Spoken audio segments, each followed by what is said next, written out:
Boa noite, Rafaela. Boa noite, Gilda.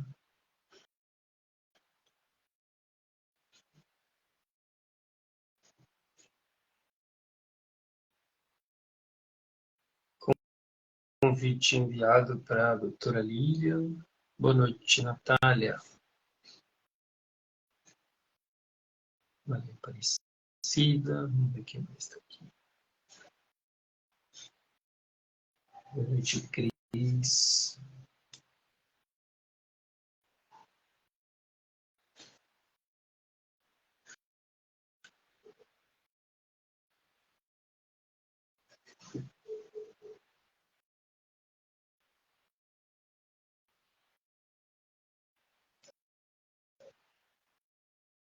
Doutora Lilian, eu estou enviando um convite e está aparecendo aqui para mim que você não pode participar. Provavelmente a gente está mandando um convite ao mesmo tempo, ou algum problema técnico aí, certo? Então, se você sair e entrar no Instagram novamente, pode ser que resolva, certo? Mas eu vou tentar mais uma vez aqui. Então, vamos lá.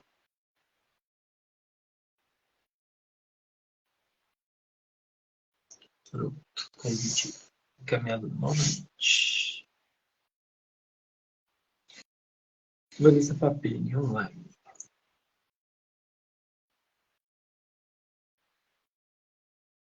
Vamos ver agora se é possível a doutora conectar. Agora vai, hein?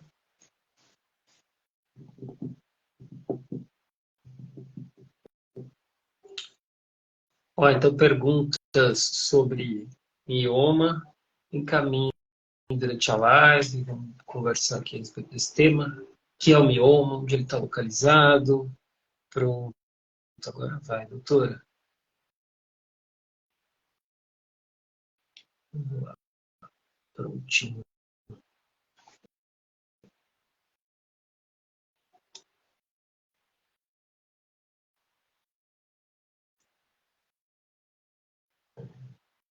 Convite aceito, doutora. Agora, a deu, não pode participar de novo. Vamos lá, mais uma vez.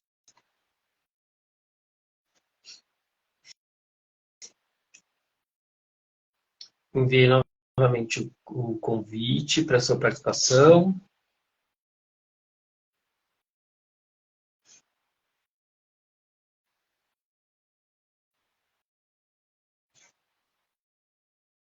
Vamos lá.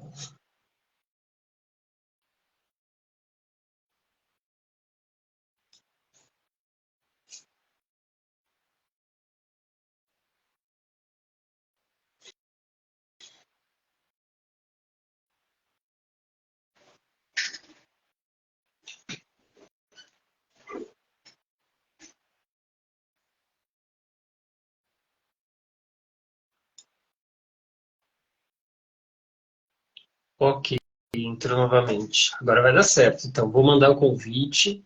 Espera uns segundinhos aí, você vai receber. Prontinho.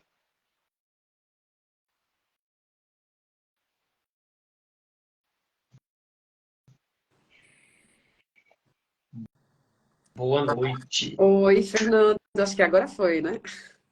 Agora foi só um problema de som aqui da parte. Agora foi. Consegue me ouvir bem?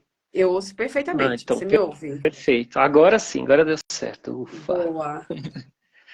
Tudo bem, doutora? Tudo Obrigado pela bem? paciência, em primeiro lugar. Eu fico muito feliz com o convite, Fernando. Espaços como esse, né, gestos e movimentos como esse aí seu aí, eu acredito que são a ferramenta mais importante que a gente tem, né? A gente traz realmente poder à população quando a gente traz acesso à informação de qualidade. É verdade, falando sobre um tema importante, né? Mioma. É a primeira vez que a gente fala sobre isso aqui, né? Eu vou me apresentar, já apresentar de quebra. Eu sou o Fernando, muito prazer mais uma vez. Agradecer pela gentileza de você ter aceitado participar aqui para esse bate-papo. E agradecer ao doutor André também, né? Que ele que fez a ponte aí dessa corrente até que a gente chegasse a você. E eu sou fundador da ACO, a ACO existe desde 2015. Eu sou filho e neto de duas mulheres que faleceram de câncer de ovário, então a ACO falou até 2023 aí sempre de câncer de ovário. E esse ano a gente resolveu falar sobre outras doenças ginecológicas, a gente escolheu também falar sobre mioma, ao longo do ano a gente vai falar sobre endometriose, outros temas aí. E como você falou, é um tema relevante, né? Quase 2 milhões de mulheres no Brasil são diagnosticadas com mioma, então é bastante gente, né, doutora? Então, e aí a gente fez esse convite. Gostaria que você se apresentasse também, doutora, para mim e para as pessoas que estão assistindo também, antes da gente começar. Deixa eu ajustar um pouquinho aqui a minha câmera. Bem, então eu sou Lilian Ruda, eu sou oncologista e pesquisadora. É, quem fez essa ponte aí, o André, que você mencionou, é um cirurgião, oncoginecologista aí, ele é um grande parceiro meu, também de Maceió, somos dois Ah, nordestinos que legal. atuando aqui em São Paulo. E, Fernanda, eu fico muito feliz porque existe hoje um movimento muito grande acontecendo em que as pessoas hoje nos procuram para pensar na prevenção do câncer. Então, acho que hoje eu fui convidada especialmente para esclarecer quais as dúvidas que existem aí, né? Mioma é um tumor? É um tumor benigno ou um tumor maligno? Ele, se é benigno, ele corre o risco de malignizar? Então, vai ser algumas das principais perguntas aqui que a gente se depara na rotina que a gente vai tentar responder. Então, eu sou oncologista e pesquisadora, o meu foco de atuação e também de pesquisa são tumores femininos. O câncer de mama e os tumores ginecológicos são o meu grande foco de atuação. Atualmente, eu sou também a gerente médica, então estou na diretoria lá do IBCC, onde eu também atuo em conjunto com o André, né? Um hospital aí com mais de 50 anos de experiência, que nasceu como um hospital voltado à saúde da mulher, né? Ao tratamento do câncer de mama e do câncer ginecológico, são o grande carro-chefe ali do hospital, mas a gente já há muitos anos, a gente trata os diversos tipos de tumor aí também, não só esses tumores femininos. E é isso. Per- Vamos iniciar o nosso Perfeito. bate-papo aqui, né? Vamos, sim. Eu queria fazer uma pergunta já de curiosidade, que você deu um cenário aí, breve, mas esse problema de mioma, assim, eu até mencionei, né, um dado que eu peguei da Febrasgo, que fala que quase 2 milhões de mulheres são diagnosticadas com mioma. Esse é um dado, o Brasil tem uma população muito grande diagnosticada com mioma, ou isso é uma coisa que acontece no mundo todo? É um dado do mundo, né, Fernando? Assim, é uma doença realmente muito comum. A gente acredita em alguns estudos, isso não só no Brasil, se traduzindo também em outras literaturas, alguns estudos mostram que até 70% da população feminina ela pode apresentar mioma aí ao longo da vida. É um tumor muito comum, é um tumor benigno, é um tumor aí da musculatura uterina, ele se forma na musculatura do útero e é um tumor benigno, né? Então, daí uma incidência tão elevada, né, de um tumor sem grandes complicações, então também de uma frequência, né, de uma prevalência tão elevada. Muitas mulheres convivem com mioma ao longo da sua vida e muitas não apresentarão complicação alguma durante todo esse tempo de convívio com esse tumor benigno. Por isso, algo tão comum, né? Perfeito. E assim, para a gente entender o que é o mioma, que você já falou um pouco da questão, dessa questão relacionada à musculatura, etc. Onde é que está localizado, doutora, mioma, assim, para a gente tentar traçar aqui nessa live uma prévia do que é um mioma, entender, esclarecer de uma maneira efetiva o que é isso, assim, onde que se Tentar, localiza realmente tentar trazer para uma linguagem bem acessível, né? Então, como eu isso, falei perfeito. aqui, é um tumor benigno que ele acontece na musculatura realmente originária da musculatura do útero, né? Dali do corpo do útero. Não pode ser confundido com o câncer do colo do útero, nem com o câncer do corpo do útero. Então, que fique muito claro, ele é um tumor que ele nasce, ele cresce, ele morre benigno. Tá? Então, não é um tumor que ele vai se malignizar aí ao longo da vida. E ele pode se posicionar em regiões diferentes ali do útero. Ele pode ficar um pouco mais na superfície do órgão, então pensando, né, no formato de uma pera, mais ou menos, ele pode se localizar um pouco mais na superfície, ele pode ficar aqui mesmo na musculatura, ele pode estar mais no interior da cavidade do útero, né? A depender dessa localização e do tamanho do mioma é que a gente vai poder se deparar aí com talvez a presença de sintomas ou dificuldades aí para alguma gestação relacionada aí à localização desse tumor. Então, ele pode se apresentar em diversas camadas aí do útero. E, doutora, assim, existem tipos diferentes de mioma ou o mioma é tudo igual, assim? Existe um tipo só de mioma e é isso, assim? Como é que, para as mulheres entenderem? Porque a gente também entenderia dessa forma se tem se ele se desenvolve de uma maneira diferente, se ele, digamos assim, é mais, vou usar a palavra agressivo, mas se ele, enfim, tem sintomas mais pesados, mas, enfim. E aí eu vou aproveitar, tem uma pergunta aqui eu não consigo saber quem que é, mas acho que é Fonseca. Ela diz assim: doutora Lilian, quem já teve câncer de mama, você aconselharia tirar os miomas? Então são duas perguntas em uma. Fernando, acho que não cabe tanto a gente pensar nos tipos. O que vai variar mais aqui, realmente, é claro, você ter acesso a um bom médico, a um bom exame de imagem aí, né, para que a gente tenha um diagnóstico mais assertivo. Mas uma vez que a gente tem o diagnóstico, a gente está mais certo de se tratar de um tumor benigno, a gente consegue avaliar bem pelas características da imagem. Um bom ginecologista não vai confundir um mioma com um tumor maligno, que eu acho que essa é a maior dúvida, né? Acho que a gravidade ou não desse tumor, ele está muito mais relacionada ao tamanho, né, e à localização dele. Então, alguns miomas, eles vão ter um tamanho que podem atrapalhar a vida reprodutiva da mulher. Ele pode sangrar bastante e até que a gente venha a indicar a retirada desse útero, porque as mulheres podem apresentar grande impacto na vida. Ou até miomas gigantescos, como a gente tem relatos aí, né, de miomas que chegam a 30 quilos.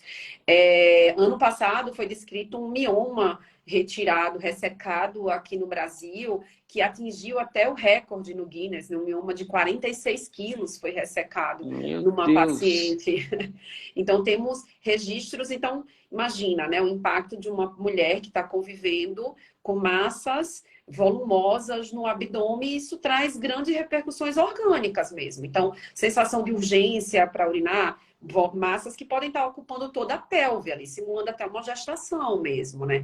Mas não são tumores que crescem muito rápido, né? Então, vai variar muito dessa forma, da posição e do tamanho do tumor. Respondendo a pergunta dela, veja, mulheres que já tiveram câncer de mama, eu não vejo, não é que exista uma relação direta aqui, tá? A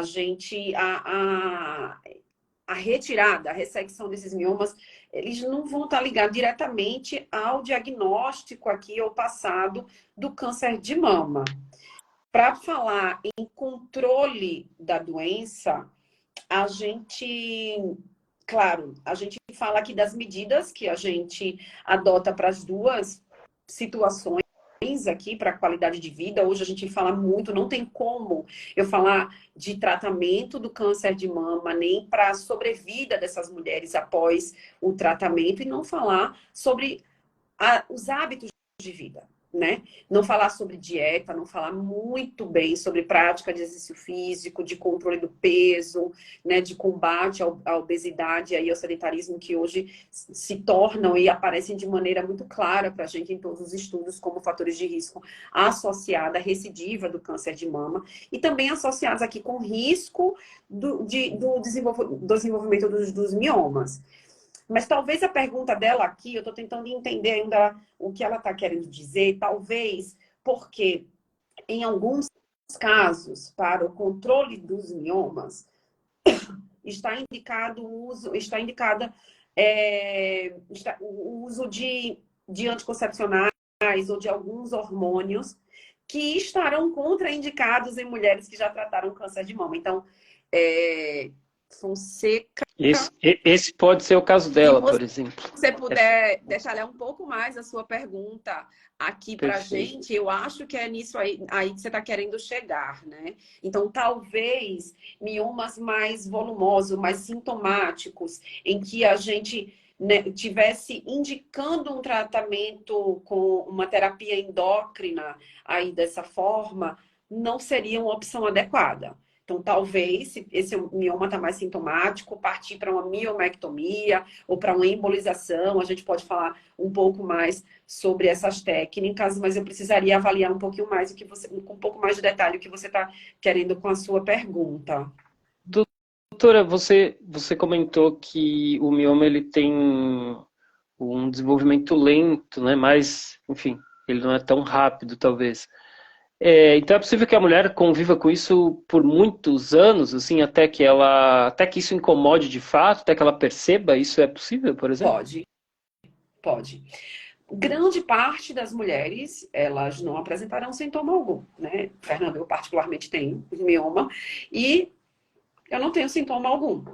Então, mas a gente pode partir de vários cenários distintos, desde mulheres completamente assintomáticas a mulheres que apresentam hemorragias. Então, algumas mulheres apresentam uma intensidade maior nesse sangramento.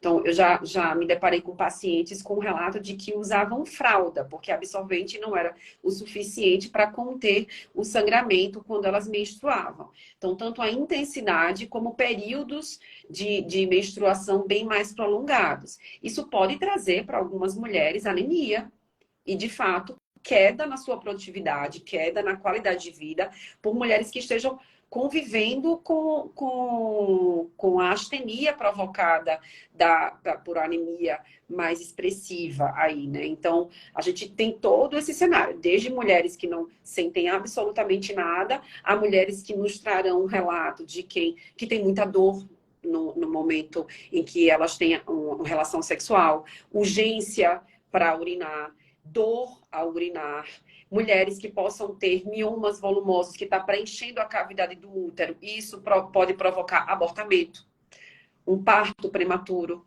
dificuldade para engravidar. Então, é ampla a forma como a doença pode se apresentar. Acho que ela falou um pouco mais aqui para a gente, né? Verdade. Agora ela detalhou. Doutora, no caso, seriam miomas assintomáticos e se corre o risco de tornar maligno devido ao diagnóstico de câncer de mama. Agora sim. Não. Acho que a principal mensagem que eu posso trazer aqui para vocês é que eu sou uma oncologista e que uma mulher portadora de mioma não chega até a mim. Então, hoje eu acho um movimento muito interessante, como cada vez mais no meu consultório vem mulheres até em busca de um check-up com essa visão oncológica. Então, vem conversar comigo realmente se tornando protagonistas mesmo, de maneira muito ativa da sua saúde, e vem fazer o check-up e tira todas essas dúvidas, especialmente quando se depara com algum tumor benigno. Então, não, um mioma, ele não se tornará um tumor maligno. Tá? Existem os sarcomas, que são os tumores que se originam da musculatura ali do útero, mas eles não eram um mioma no passado. Tá? Então, que isso fique bem claro, realmente, como mensagem aqui pra gente. Então, você que já teve, ou alguma colega sua que já teve o diagnóstico do câncer de mama, não existe essa associação. O que a gente não indicaria realmente seria o uso de anticoncepcionais ou um DIU com hormônio, anel vaginal, alguma coisa desse tipo, não estaria indicado se a mulher teve o diagnóstico de câncer de mama no passado. E doutora, você comentou assim que as mulheres chegam, você falou do empoderamento, né? As mulheres têm mais informação a respeito de, enfim, vários temas, e aí isso inclui também a oncologia, etc. Aí você também contou uma história de uma paciente que chegava até a usar fralda, né, para conter aquele volume ali, de sangramento dela. É, vamos pensar assim nesse cenário, as mulheres brasileiras, de maneira geral, assim, estão bem informadas sobre esse tema ou ainda tem muito mito e isso confunde muito? Então, eu acredito assim, a gente está desde 2015 aqui falando sobre câncer de ovário. Eu vejo que as pessoas não têm muito um discernimento do que é benigno, o que é maligno, meio que confunde tudo. E aí se vê um sintoma desse, assim, um grande sangramento, já vem a ideia, estou com câncer com certeza. Isso é a realidade mesmo nos consultórios? Fernando, eu acho que a gente hoje está num movimento em que a informação está aí muito mais acessível, né? Então, eu fico muito feliz como hoje os pacientes chegam, de fato, trazendo muito mais conteúdo, que minimamente pesquisado por eles, mas que trazendo muito mais conteúdo e tornando essa conduta realmente algo compartilhado, né? Então, uma decisão, uma definição de um tratamento nunca pode ser unilateral. A gente precisa sempre compartilhar risco, benefício e respeitar do outro lado valores culturais, valores pessoais, limitações financeiras, acesso a uma rede de apoio, tudo isso a gente tem que levar em consideração, né? Então, eu fico muito feliz que hoje em dia eu acho que a informação ela é hoje de amplo acesso, mas eu acho que informação não quer demais.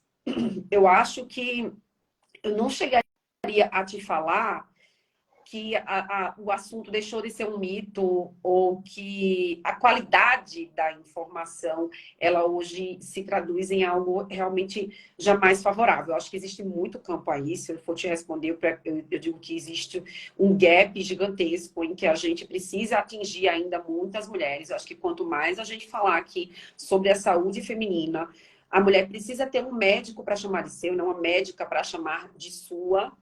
Precisa prestar atenção no seu corpo. Tudo que a gente está falando aqui, veja, a gente está falando de mulheres que serão completamente assintomáticas. E mulheres que trarão alguns sintomas que podem significar várias outras coisas. Mulheres que terão apenas um desconforto. De uma hora para outra, ela começa a apresentar um desconforto na pelve. Eu tive, há um tempo, uma pessoa muito próxima a mim que me acionou porque começou a sentir um desconforto. E aí, de fato, quando a gente realizou a imagem, o tumor dela tinha mais de 3 quilos. Quando ela começou a perceber essa alteração na pelve dela. Mas veja, até aquele momento, a gente nem sabia do que se tratava. Então, acho que uma grande mensagem aqui é sangramento, é desconforto, é dor ao ter relação, é qualquer alteração que tenha no seu corpo, procura a ajuda de um médico. Não vai dar um Google para tentar entender o que é isso, porque aparecerá de tudo. Aparecerá desde uma infecção urinária a doenças com prognósticos que desanimam, né, a qualquer mulher. Então, procura um médico para algumas situações. Fernando, uma causa tão nobre que você tem aqui, que é para a gente falar sobre o câncer de ovário. Você sabe que esse é o nosso calo. Eu não tenho hoje um exame preventivo eficaz para o câncer de ovário. Eu não tenho hoje um rastreio efetivo para o câncer de ovário. Então, eu não tenho hoje como orientar, mesmo as minhas pacientes que são mutadas, que têm um alto risco de desenvolver um câncer de ovário, eu não tenho hoje um exame que eu falo, olha, de 6 em 6 meses, a gente vai realizar isso, a gente vai realizar que seja a dosagem do CA-125, intercalado com ultrassom transvaginal, e isso é um método super eficaz para a gente dar diagnóstico precoce. Não é essa a mensagem, né? A gente muito evoluiu no tratamento e pouco evoluímos nos exames de detecção precoce do câncer de ovário. Então, como a gente faz o diagnóstico, né, Fernando? É relatando sintomas discretos, como o que a gente está discutindo aqui. Uma cólica diferente, um peso diferente, um inchaço no abdômen diferente. Vou até falar para você recapitular isso aqui dos sintomas. A gente tinha até no nosso roteiro aqui uma pergunta sobre sintomas, e ela é importante, assim, porque eu gostaria que você falasse realmente, assim, sintomas em relação aos miomas. Por quê? Porque muitas vezes eles também caem nessa história de ser confundido ou, com sintomas de outras doenças, ou, como você comentou, pode ser assintomático, aquilo também nem é algo inicialmente preocupante, mas aí a um prazo maior aquilo realmente é constatado como um mioma, né? Então, sintomas mais comuns dos miomas, doutora, quais são? Para a gente fixar essa mensagem. Muito comumente, eles serão assintomáticos, né? Mas como um sintoma muito comum, o sangramento anormal. Então, ou aquela intensidade do fluxo, ela se apresenta de forma muito mais expressiva, como eu citei aqui, pacientes que já me trouxeram até a necessidade de uso de fralda geriátrica, por não conseguir conter o sangramento com um absorvente comum, como períodos de sangramento mais prolongados. Algumas pacientes podem trazer desconforto abdominal, né?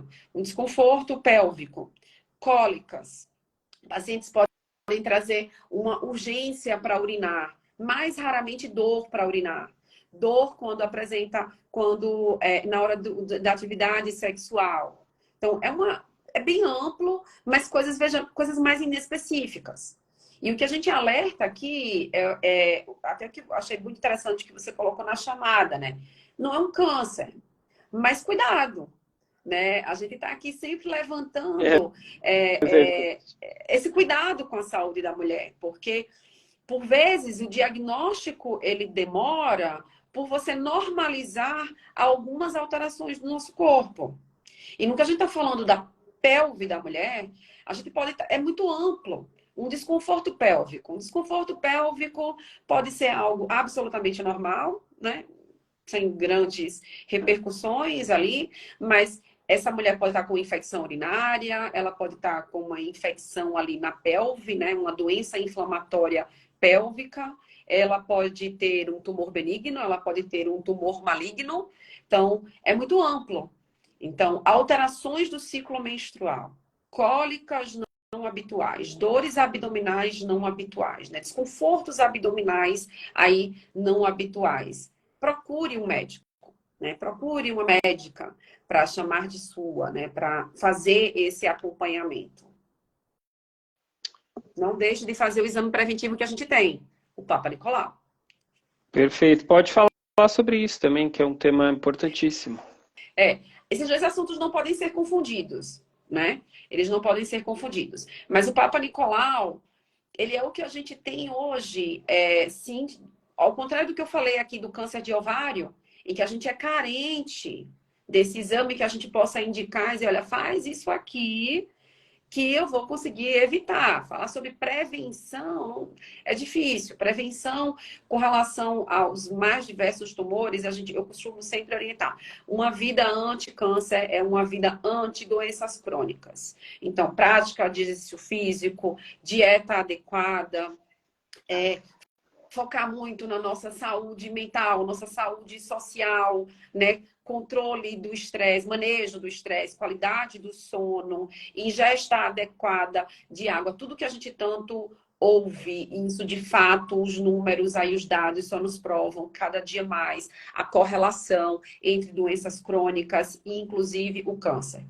Então, hoje o que temos, saúde da mulher. exames comprovadamente, né, que a gente deve aplicar na nossa rotina como forma de detecção precoce de alguns tumores. A mamografia para essas mulheres.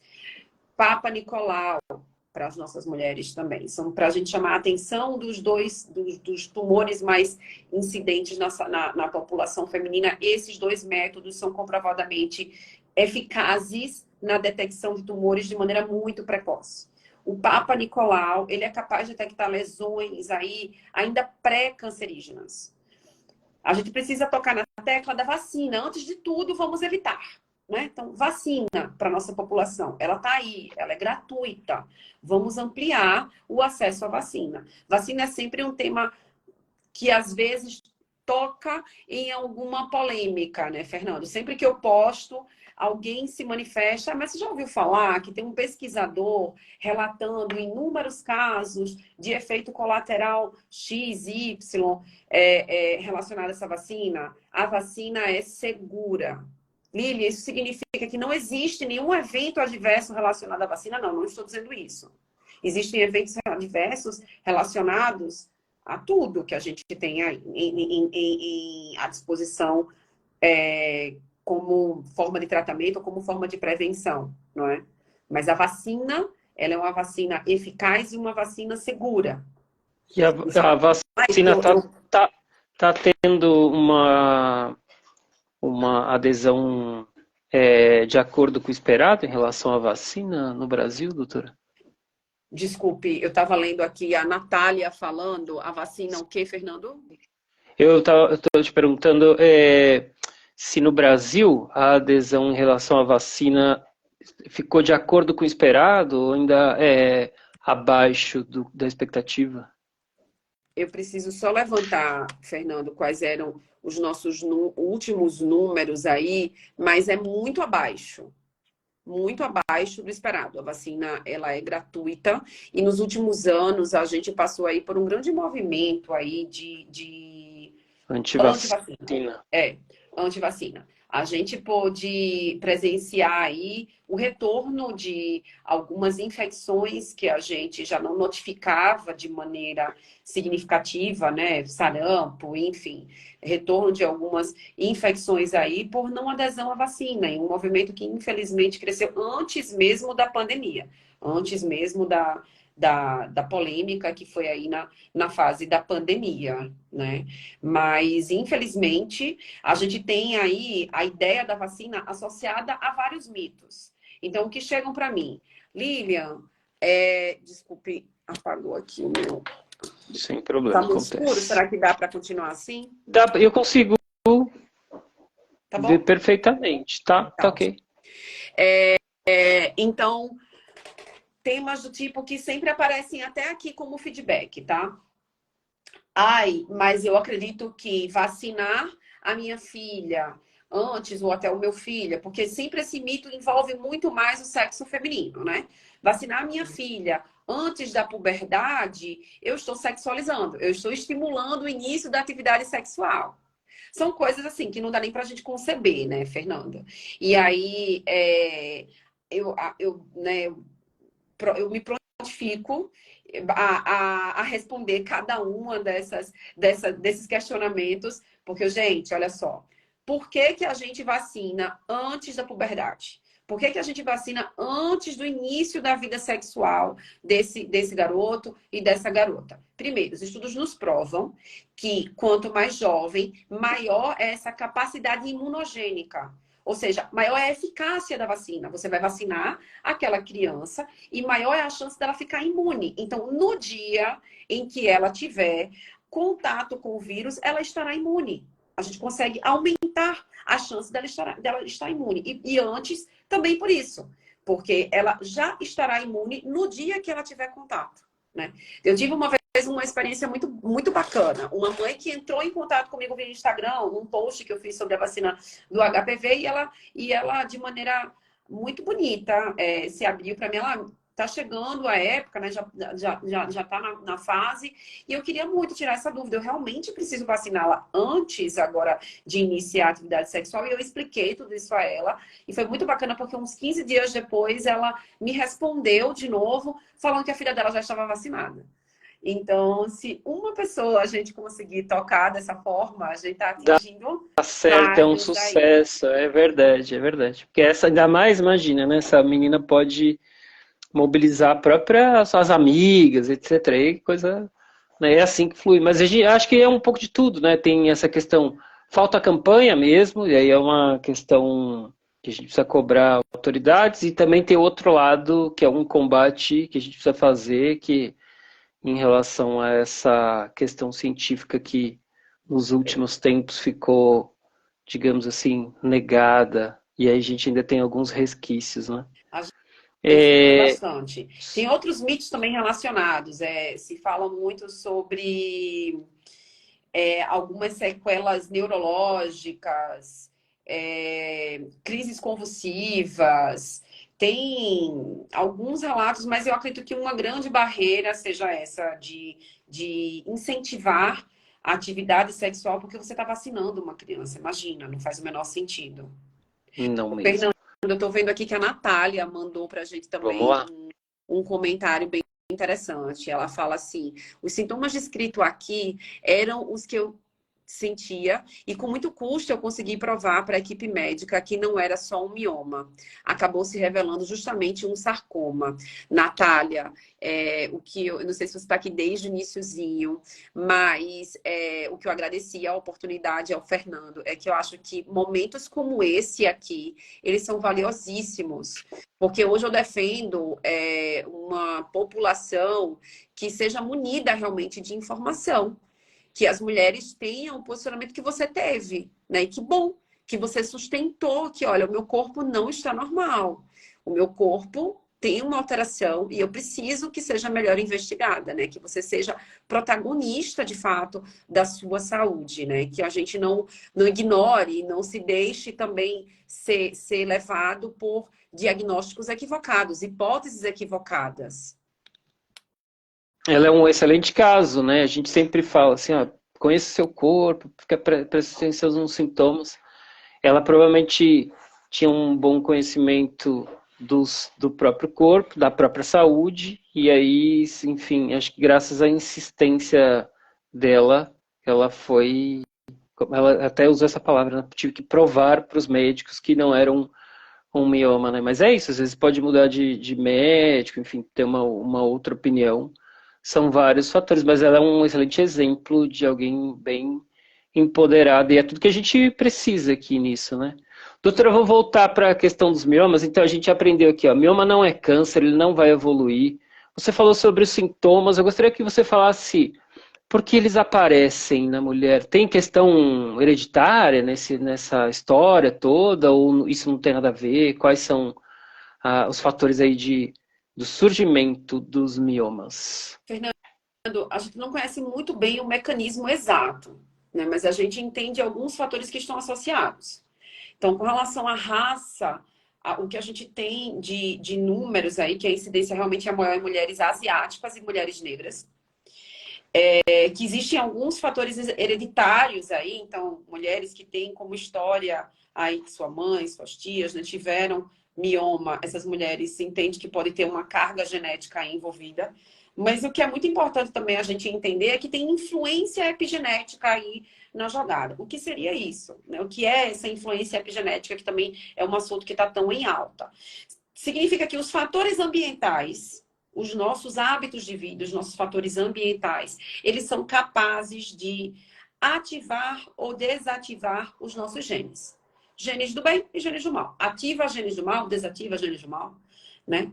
Ativa genes do bem, desativa genes do bem. Então, tudo que a gente insiste tanto num hábito de vida saudável é que ao longo da nossa vida, com esses hábitos, a gente esteja ensinando ao nosso DNA os bons hábitos e que a gente desligue genes que levarão a tumores e a gente ative genes que nos trarão resistência a toxicidades, a fatores ambientais que seriam mais nocivos aí para a nossa saúde.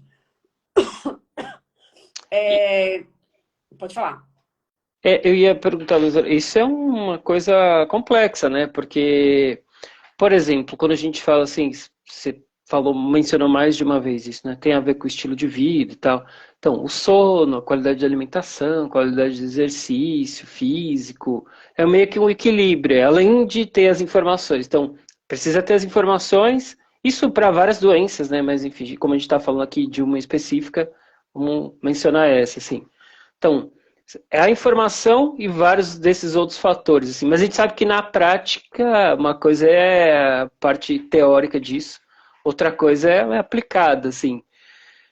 Qual é o equilíbrio também disso, assim, né? Para a gente estimular as pessoas, o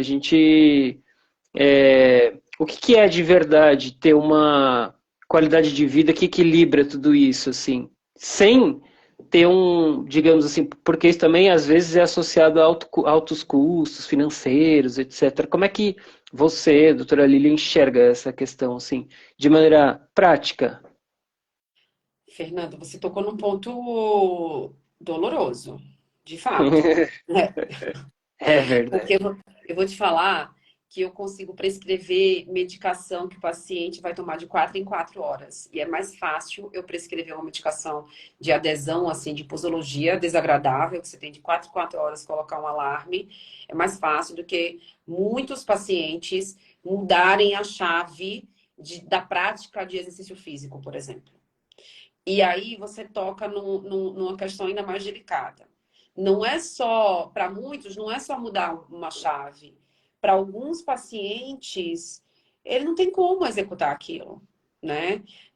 É uma mulher que já levanta às 4 da manhã para pegar 5 conduções, para trabalhar um dia inteiro e chegar em casa, ela tem ainda uma enorme lista de tarefas dentro de casa para realizar, para deitar e já estar acordada de novo para retomar a jornada dela. Não é nada fácil a gente conseguir aplicar aqui. Então, ai, nossa, que sonho eu poder orientar todo mundo que alimente-se só de frutas e de verduras orgânicas, né? cabe, É, cabe no carrinho de quem? Essa qualidade aí. é Então, verdade. a gente. Isso é difícil. E aí, por isso que cada caso é um caso. E aí, cada pessoa diante de mim, eu tento entender a rotina daquela pessoa. E às vezes eu dou soluções do tipo: tênis no pé e salta 2 pontos antes. Vai ser melhor do que nada. Sim. Sabe? Então, entender qual é a situação financeira daquela pessoa, conhecer e tentar adequar de que maneira eu consigo, e aí, de fato, eu vou precisar de uma equipe multidisciplinar aí me auxiliando, o que é que eu consigo fazer dentro do que aquela paciente consegue executar. E cada caso é um caso.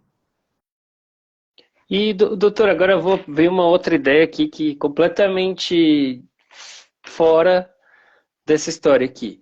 Você comentou no começo da nossa conversa que você é pesquisadora também. E a gente está em tempos de tecnologia, tá? As pessoas usam até aplicativo aí para cuidar da saúde, algumas, nem todas, né? A gente tem hoje em dia, ou quer dizer, está começando, né? Tem inteligência artificial na jogada também. Então, daqui a pouco pode ser que a gente tenha inteligência artificial fortemente na medicina e aí já deve ter, mas enfim, você pode confirmar. Aí assim, você deu um toque interessante, falou, eu tenho que ter, você pessoalmente tem a sensibilidade de prestar atenção na rotina da mulher e dizer, ó, vai, caminha um pouco mais, faz isso, né, porque isso aí tá dentro das possibilidades dela, assim.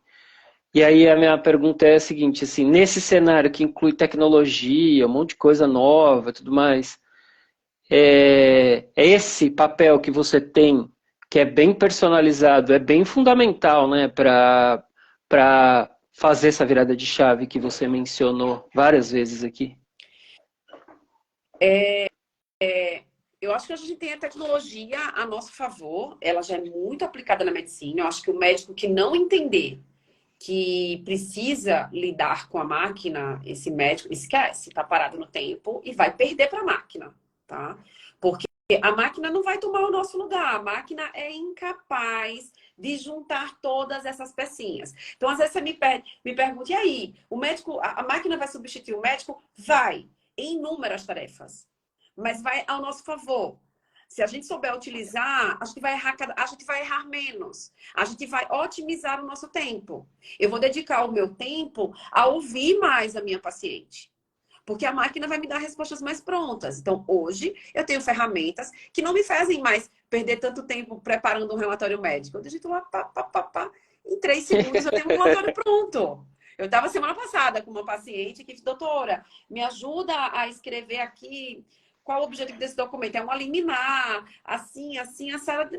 Em poucos segundos o documento estava pronto, impecável, com umas 4 páginas ali, justificando tudo que eu queria. Não vou mais perder tempo com isso. O meu tempo é dedicado a ouvir quais são as necessidades da minha paciente, a tocar na minha paciente, a entender, a deixar ela chorar, a abraçar, ao que a máquina não vai fazer e ao que nós, como seres humanos, nunca deixaremos de necessitar, que é desse contato, né? Diante de mim tem uma outra alma, diante de mim não tem uma doença. Diante de mim tem um ser humano, em que eu preciso olhar para ele como um todo, não um portador de um câncer que está diante de mim. Um portador de um mioma, que é aqui a nossa pauta, né? É a mãe de alguém, é a esposa de alguém, que vai trazer todo um contexto, uma bagagem de histórias ali, e eu vou entender de que forma eu consigo trazer soluções para a vida dela. Ou seja, o chat GPT jamais vai ser a doutora Lilian, jamais. Não, mas ele se tornou um grandíssimo aliado. E ele e vários mas outros. Vai ser um aliado, é verdade. Ele e vários outros já são realidade. Fernando, para tudo, hoje você tem aplicativo em que você tá aqui, eu tenho aplicativo em que eu vou colocando o que a gente vai consumindo ao longo do dia, ele vai te dando o que é que você já teve de cota calórica ali, a qualidade do que você está comendo. Você passa até o scannerzinho, já cai tudo ali. Já cai toda a qualidade, toda a descrição do que você está ingerindo. Gente, é acesso. Esquece, veio para facilitar, para fazer a gente dar saltos gigantescos. Claro, sempre vem algo que a gente precisa questionar do ponto de vista ético, né? Sempre traz algumas questões muito delicadas aí, mas sabendo utilizar ao nosso favor, vem para fazer a gente decolar. Na pesquisa, então, meu Deus, depois a gente pode ter outros momentos para falar sobre health tech aí, que é um grande Queria assunto saber sobre isso, tem coisas incríveis mesmo. Doutora, aqui vamos agora voltar para um outro público que, quando fala em mioma, acho que fica de cabelo em pé, que são as mulheres no período de gestação, né? Então, assim, minha pergunta em relação a isso, assim, mulher tendo mioma, ela pode engravidar, tem dificuldade na gestação, e qual a relação também de pílulas anticoncepcionais com miomas? Tudo numa pergunta só. Fernando, eu acho que outra aquela questão que a gente estava colocando lá atrás, que vai depender muito da localização do mioma e do tumor, do tamanho dele, né? Então, uma coisa é um mioma de 2 centímetros, de 3 centímetros, e uma outra situação que a gente já citou aqui, miomas de 2 quilos, miomas de 5 quilos. A localização, às vezes, imagina o que eu estou falando aqui, às vezes um mioma que está ali localizado na cavidade uterina e ele tem quase o tamanho de um bebê, né? Então, mulheres que tenham miomas de localização ainda mais para o interior da cavidade, tumores maiores, né? Miomas maiores, elas podem sim apresentar dificuldade para engravidar. E podem apresentar também um maior risco de abortamento. Essas mulheres terão que ser acompanhadas, mas ainda assim elas podem engravidar, tá? Então, gente, miomas pequenos e ainda mais se forem miomas superficiais, não apresentará repercussão alguma, dificuldade alguma para a gravidez. Uma questão que a gente precisa observar é que o mioma ele cresce durante a gestação, pelo estrogênio, por fator de influência e especialmente pelo estrogênio. Então, de tudo que a gente aponta como fator de risco, situações em que as mulheres estejam expostas a níveis mais elevados de estrogênio, e um deles é a gestação, faz com que o mioma cresça. Então, às vezes, se já é um mioma de um tamanho razoável, mas na cavidade do útero, onde o bebê vai se posicionar também, e aquele mioma vai crescer durante a gestação, tem que ser muito bem acompanhado, porque ele pode provocar um parto prematuro, por exemplo. Né? Então, cada situação ela é realmente muito distinta, mas mulheres com mioma, elas podem engravidar. Algumas delas podem ter alguma dificuldade, mas cada caso aí é individualizado.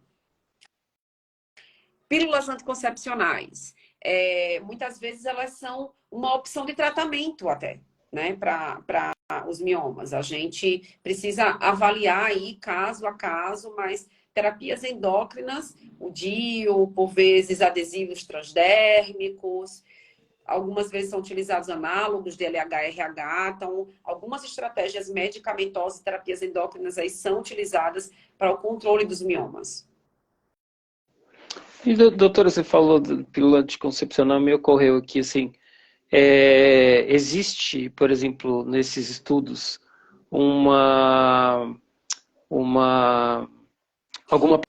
pesquisa que aponte, por exemplo, que isso tem a ver com fatores socioeconômicos, por exemplo, porque também tem, sei lá, será que todo mundo tem acesso a tudo isso, etc. Você falou de pílula anticoncepcional e tudo mais. Tem a ver alguma coisa em relação a isso? Se algum estudo que demonstre? Não entendi muito bem, assim, Por exemplo, fator assim, socioeconômico. em relação você mencionou assim, as pílulas anticoncepcionais têm até um papel importante nesse sentido, assim, né? Você disse até que ajuda num aspecto positivo. E aí a gente pensa assim, mulheres com mioma, por exemplo, existe pesquisas que apontam que as mulheres que têm mais necessidades financeiras, etc., mulheres que vivem nos interiores do Brasil, nas periferias do Brasil, se isso tem uma incidência maior, se esses fatores também socioeconômicos pesam ali nessa hora, ou se isso independe. Ah, entendi. Talvez a gente tenha... Estou tentando aqui...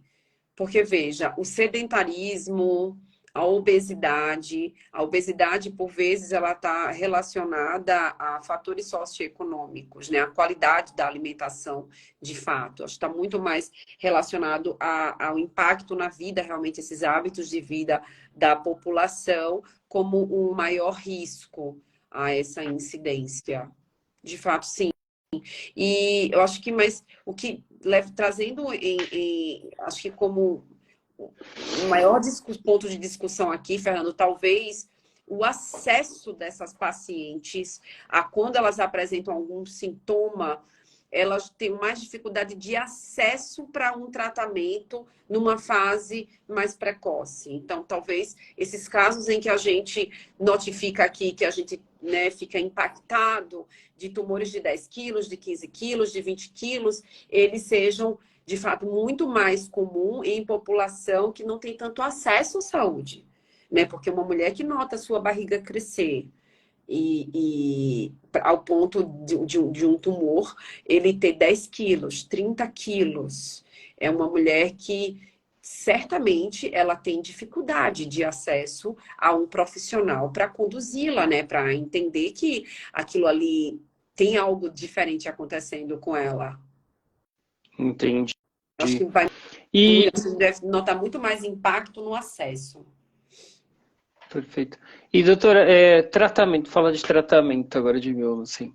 Eu queria saber como, se primeiro tem tratamento e, assim, se esse tratamento, vou pegar aí nas últimas 2 décadas, ele avançou? É a mesma forma de se tratar há 20 anos atrás, ainda é igual a hoje, assim? A gente avançou.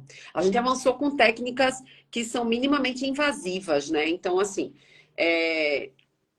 os casos, eles serão individualizados. Então, temos mulheres assintomáticas, com tumores pequenos, né? Com nódulos, né? Os miomas pequenos, que elas não passaram por tratamento algum.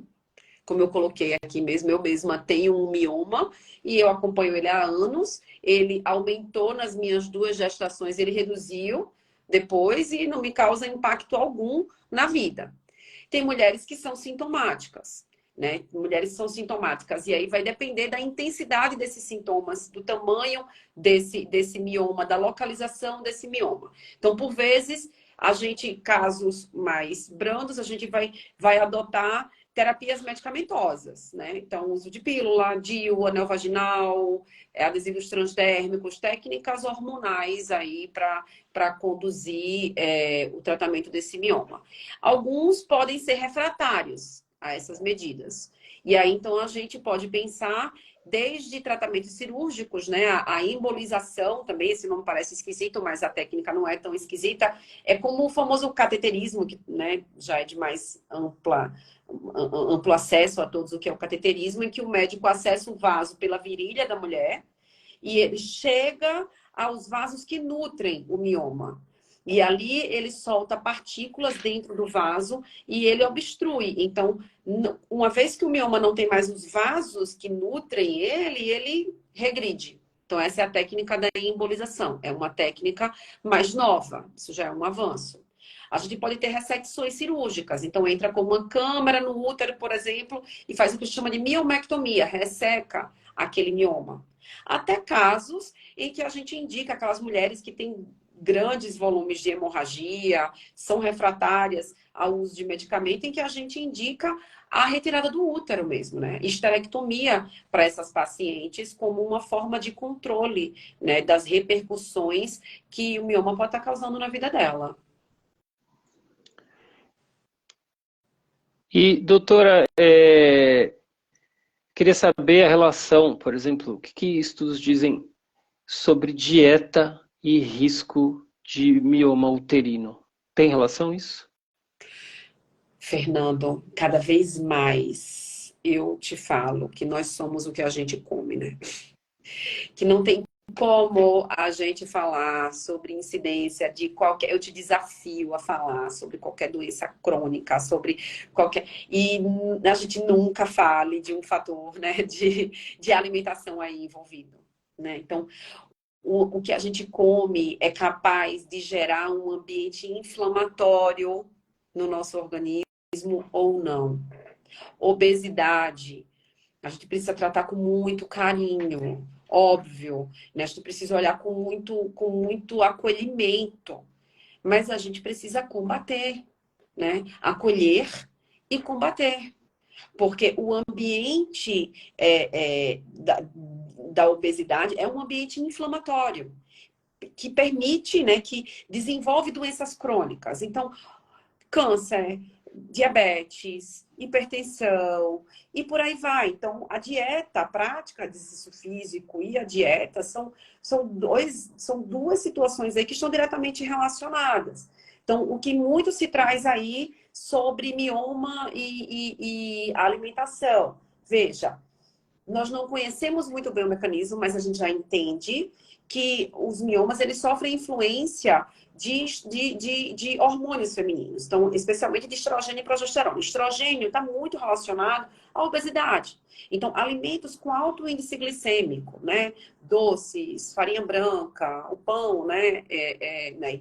Com farinha branca, o arroz branco, são alimentos com alto índice glicêmico, que vai levar picos de insulina, que está associado a altos níveis aí também de estrogênio. Então, evitar essas situações aí é o recomendado para essas mulheres, se a gente está falando aqui como forma de prevenção aí também do mioma, ou de controle do mioma. Existem dados também de maior incidência em mulheres com deficiência de vitamina D também. E é o que a gente fala como medida, como prevenção para o câncer, para a qualidade de vida, saúde da mulher em geral, também manter níveis adequados de vitamina D. Não tem como. A Ou gente falar sobre seja, né? qualquer seja o assunto e a gente não trazer a alimentação É como pauta. verdade. É impossível, né? Cada vez mais eu ouço isso. E aí a gente pensa assim, né? Também estou em São Paulo, a gente conhece aqui, enfim, a maioria das mulheres aqui também que acabam nos seguindo, enfim, que acompanham, são pessoas do Sudeste e tudo mais, né? A gente pensa assim, e também outras capitais, grandes capitais aí.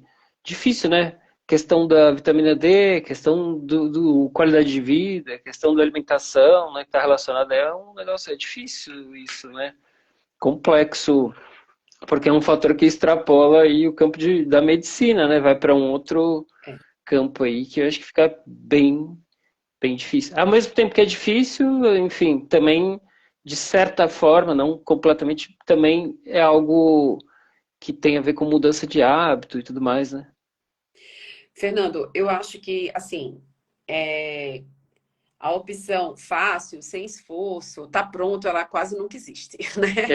Então, algumas dicas que eu dou é que a gente deve se colocar na nossa agenda, não tem jeito. A gente deve se colocar lá na nossa agenda. O meu momento, eu sou uma mãe, eu moro aqui em São Paulo já há 12 anos. Eu não tenho minha família aqui, então eu tenho meu esposo, os meus 2 filhos e a minha rede aqui que eu montei, mas assim, eu tenho que me virar também, né? Eu agora, quando a gente acabar a live, vou fazer 30 minutinhos ali da minha atividade, porque é a hora que vai dar hoje, né? Ou é isso, ou eu não estou bem para eu cuidar dos meus filhos e para eu executar tudo que eu tenho que executar. Ou é, ou não é. Né? Então, algumas negociações a gente deve fazer de maneira mais teimosa até, pensando a longo prazo. Tem a, a Ana Cláudia Quintana, ela fala de uma metáfora muito legal, de como que você vai envelhecer. É como que você vai. Você está se preparando para ir morar no deserto. Você está indo para o deserto e você não vai levar óculos escuros, uma garrafa de água, um chapéu, um protetor solar. É sério que você não vai levar nada disso? Eu quero envelhecer. Você quer envelhecer. E a gente só não vai envelhecer se a gente morrer jovem. E como? Olha que absurdo. Eu quero envelhecer, mas eu não me preparo para envelhecer, né? Que difícil. Eu nem ia fazer atividade física, acabar a live já vou fazer. Depois dessa. Olha a ingesta Doutora, de água. olha só, né? Minha garrafa d'água tá aqui, ainda bem. A minha pergunta, assim, tem vários mitos aí, né, sobre miomas também. E aí, essa é uma pergunta que eu recebi aqui, por fora, aqui no WhatsApp. Se a mulher entra na menopausa, o mioma desaparece, porque tem a questão hormonal. Sim, eles tendem a regredir na menopausa. Porque, de Sim. fato, eles sofrem influência dos hormônios femininos, o estrogênio, então, né, que ele está muito mais. Os picos de estrogênio aí são na nossa fase reprodutiva, quando a gente entra na menopausa.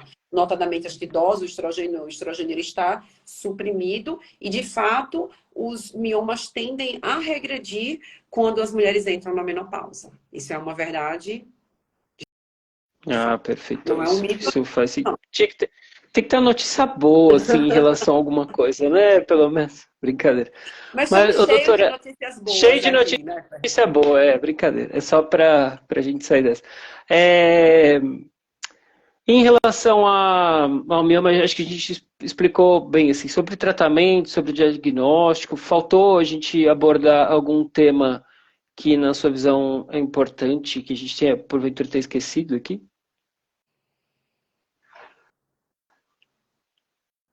Eu acho que a mensagem é essa. Eu acredito muito que a gente deve buscar, né? Eu acho que a principal mensagem aqui do teu ativismo também é do quanto as mulheres devem é, tomar a frente.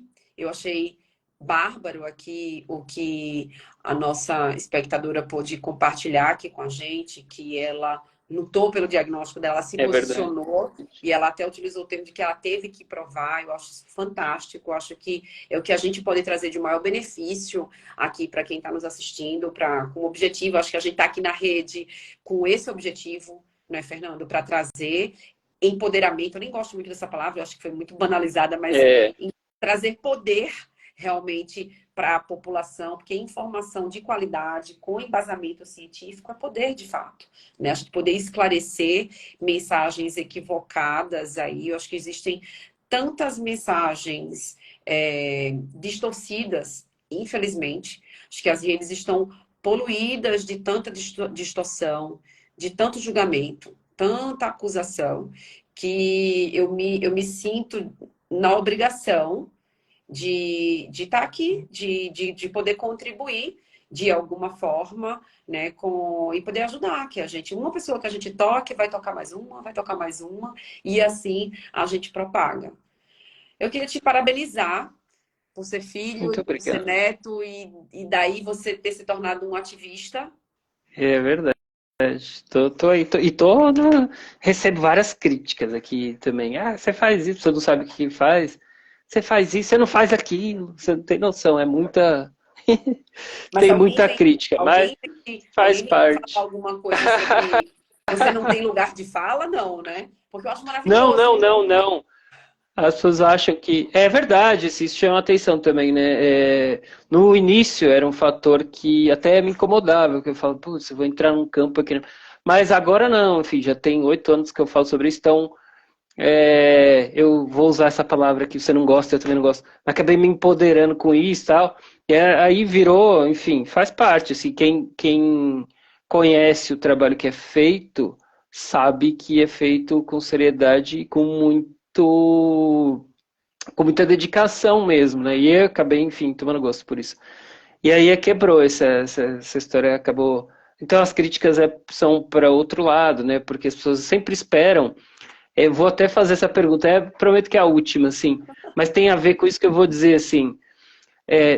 Acabam esperando que a ACO resolva muitas coisas, e não é possível, assim, nem o próprio Estado não resolve.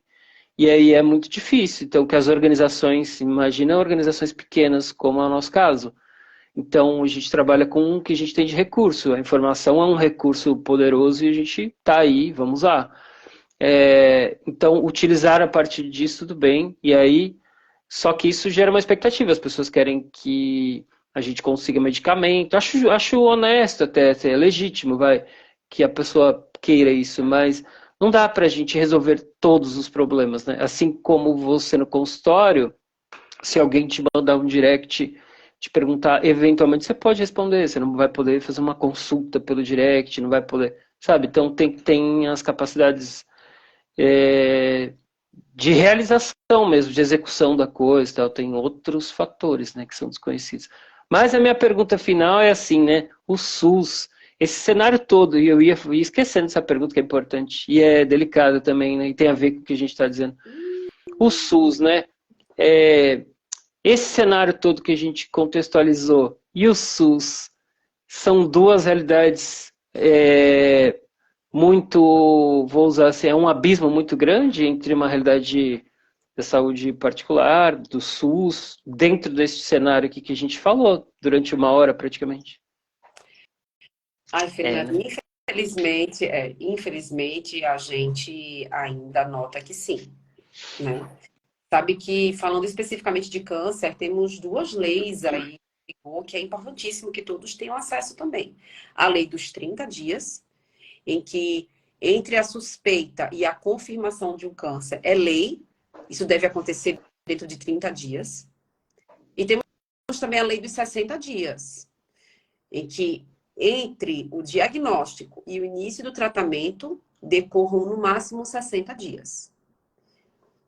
E aí, por todo o território nacional, você acha mesmo que todo o país consegue cumprir 100% das cidades conseguem cumprir essas 2 leis? Não, mas de jeito nenhum. Temos estados aí que bate os 20%. Meu Deus. É alarmante. Então, Daí eu pra acho que é o que a baixo. gente está conversando aqui, é que a gente ainda se depara com uma enorme dificuldade de acesso. Então, eu acho que a gente precisa conscientizar muito de que prevenir é a forma mais barata.